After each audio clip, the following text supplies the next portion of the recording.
Hi friends, welcome back to our channel. ఈరోజు మన కిచెన్లో చాలా హెల్తీగా టేస్టీగా అందరూ ఈజీగా చేసుకునే జొన్న రొట్టెను పర్ఫెక్ట్గా ఎలా చేయాలో చూపించబోతున్నానండి. ఫస్ట్ టైం చేసిన వాళ్ళు కూడా ఈ జొన్న రొట్టెలు అనేవి చాలా ఈజీగా చేసుకోవచ్చండి. బరువు తగ్గాలనుకున్న వారికి, డయాబెటీస్ ఉన్న వాళ్ళకి చాలా మంచి బ్రేక్ఫాస్ట్ రెసిపీ అండి. ఉదయం బ్రేక్ఫాస్ట్లోకి లేదంటే నైట్ డిన్నర్లో కూడా చేసుకొని ఇలా కమ్మగా హెల్తీగా తినచ్చండి. రుచి అయితే సూపర్గా ఉంటుందండి. సాఫ్ట్గా తిన్నా కొద్దీ తినాలనిపిస్తాయండి. చపాతీ చేయనిరాని వాళ్ళు కూడా ఇలా ఈజీగా చేసుకోవచ్చు. ఆలస్యం చేయకుండా తయారు చేసే విధానాన్ని చూద్దాం. ముందుగా స్టవ్ మీద ఇలా ప్యాన్ పెట్టుకొని దాంట్లో 2 కప్పుల వాటర్ని యాడ్ చేసుకోవాలండి. 2 కప్పుల పిండి తీసుకుంటున్నాం కాబట్టి ఇక్కడ మనం 2 కప్పుల వాటర్ని బాగా మరిగించుకోవాలి. బాగా మరిగే వరకు మరిగించుకోవాలి. చూడండి, వాటర్ బాగా మరుగుతున్నప్పుడు స్టవ్ని సిమ్లో ఉంచాలి, లేదంటే స్టవ్ ఆఫ్ చేసుకోవాలి. ఆఫ్ చేసుకున్న తర్వాత దీంట్లో మనం ఒక 1/2 కప్పు వాటర్ని పక్కకు తీసుకోవాలండి. ఒకవేళ మనకు పిండి పలచకైతే మళ్ళీ ఇంకా బ్యాటర్ కష్టమవుతుంది జొన్న రొట్టె వేయడానికి. అందుకని నేను ముందుగా అయితే 1/2 కప్పు, అంటే ఇక్కడ మనకు ప్యాన్లో అనేది 1.5 కప్పు వాటర్ని ఉంచుకోవాలి. 1/2 కప్పు వాటర్ని పక్కకు పెట్టుకోవాలండి. ఇప్పుడు ఏ కప్పుతో అయితే మనం వాటర్ తీసుకున్నామో అదే కప్పుతో 1 కప్పు జొన్న పిండి వేసుకోవాలి. బయట కొన్నదైనా పర్వాలేదు, ఇంట్లో పట్టించినా పర్వాలేదు. 2 కప్పులు తీసుకుంటున్నాను, కానీ ముందుగా అయితే మనం 1 కప్పు తీసుకోవాలి. తీసుకొని ఇలా బాగా మిక్స్ చేసుకోవాలి. స్టవ్ని మనం లోలో ఉంచాలి. ముందుగా అయితే 1 కప్పు పిండి వేసుకున్న తర్వాత ఇలా స్పూన్తో బాగా మిక్స్ చేసుకోవాలి. ఇలా మిక్స్ చేసుకోవడం వల్ల మనకు దీంట్లో జిగురుతనం వచ్చేసి చపాతీలు అనేవి సాఫ్ట్గా ఇంకా విరగకుండా చాలా బాగా వస్తాయండి. ఇప్పుడు ఇలా మిక్స్ చేసుకున్న తర్వాత స్టవ్ ఆఫ్ చేసుకొని మనం ఈ ప్యాన్ని పక్కకు దించుకొని మిగతా 1 కప్పు పిండిని మళ్ళీ వేసుకోవాలి.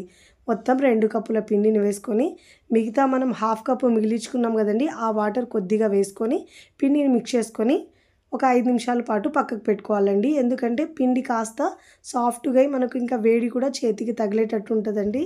ఇప్పుడు ఇలా కాస్త వేడి తగ్గిన తర్వాత పిండిని బాగా మిక్స్ చేసుకోవాలి.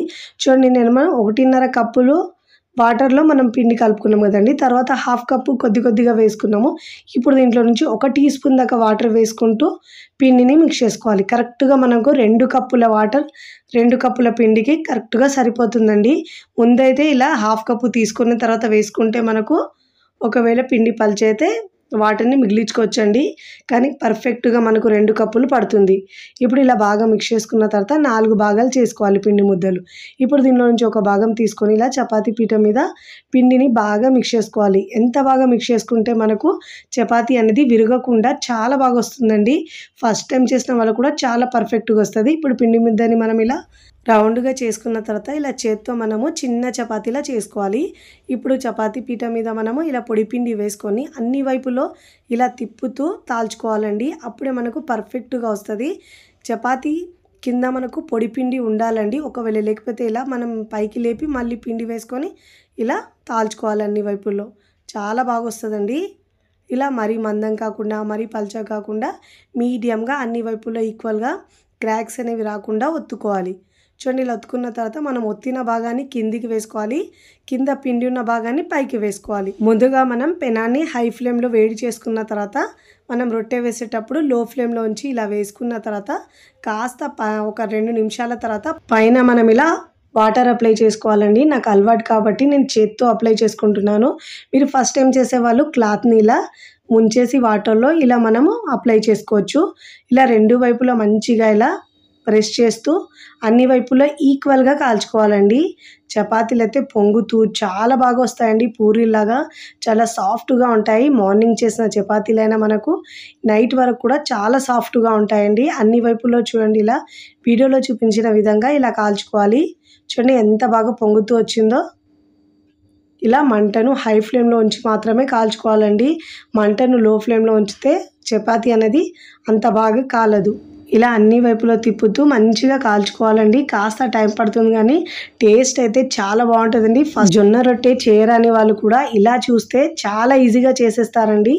ఇప్పుడు హాట్ పాట్లోకి తీసుకోవాలి. ఇదే విధంగా మిగతా పిండితో కూడా 1 బై 1 ఇలా పొడి పిండి వేసుకొని ఈక్వల్గా తాల్చుకోవాలి. ఫస్ట్ టైం నా ఛానల్ చూస్తున్న వాళ్ళు ప్లీజ్ నా ఛానల్ని సబ్స్క్రైబ్ చేసుకోండి, లైక్ చేయండి, పక్కనున్న బెల్ ఐకాన్ని ప్రెస్ చేయండి. ఇలా ప్రెస్ చేయడం వల్ల నేను పెట్టే వీడియో నోటిఫికేషన్ ముందుగా మీ హోమ్ పేజ్కి వస్తాయండి. ఇదే విధంగా చపాతీని తాల్చుకున్న తర్వాత ఒకవైపు కాలిన తర్వాత మరోవైపుకి ఇలా టర్న్ చేసుకొని జొన్న రొట్టె చేసేటప్పుడు మనం ఇలా తాలిన భాగాన్ని పైకి వేసుకోవాలండి. కింద ఉన్న మనం పొడి పిండి వేసుకున్న భాగాన్ని పైకి వేసుకొని వాటర్ అప్లై చేసుకొని చేసుకోవాలి. అన్నీ చేసుకున్న తర్వాత సర్వింగ్ ప్లేట్లోకి సర్వ్ చేసుకున్నానండి. చూస్తుంటేనే పిల్లలు పెద్దలు కూడా చపాతీలు వద్దన్న వాళ్ళు ఇలా జొన్న రొట్టెను హెల్తీగా తీసుకోవడం వల్ల చాలా మంచిదండి హెల్త్కి. సింపుల్గా టేస్టీగా హెల్తీగా చేసుకున్న ఈ జొన్న రొట్టె మీకు నచ్చితే తప్పకుండా ట్రై చేయండి. ట్రై చేసి ఎలా కుదిరిందో కామెంట్ ద్వారా తెలియచేయండి. నేనైతే ఇక్కడ క్యాబేజ్ కర్రీతో సర్వ్ చేస్తున్నాను. మీకు నచ్చిన కర్రీతో తినొచ్చండి. రుచి అయితే సూపర్గా ఉంటాయి, చాలా సాఫ్ట్గా ఉంటాయండి. చూస్తుంటేనే తెలుస్తున్నాయి ఎంత మృదువుగా ఉన్నాయో. చాలా బాగుంటాయండి చపాతీలు అయితే తిన్న కొద్దీ తినాలనిపిస్తాయి, అంత బాగుంటాయి. బరువు తగ్గాలనుకున్న వారికి, డయాబెటీస్ ఉన్న వారికి మంచి బెస్ట్ రెసిపీ అండి. వీడియో నచ్చితే లైక్ చేయండి, ఫ్రెండ్స్ ఫ్యామిలీకి షేర్ చేయండి. మరికొన్ని టేస్టీ సింపుల్ క్విక్ రెసిపీస్ కోసం టీ కిచెన్ని సబ్స్క్రైబ్ చేసుకోండి. కమెంట్ చేయడం అస్సలు మరవకండి. Thanks for watching.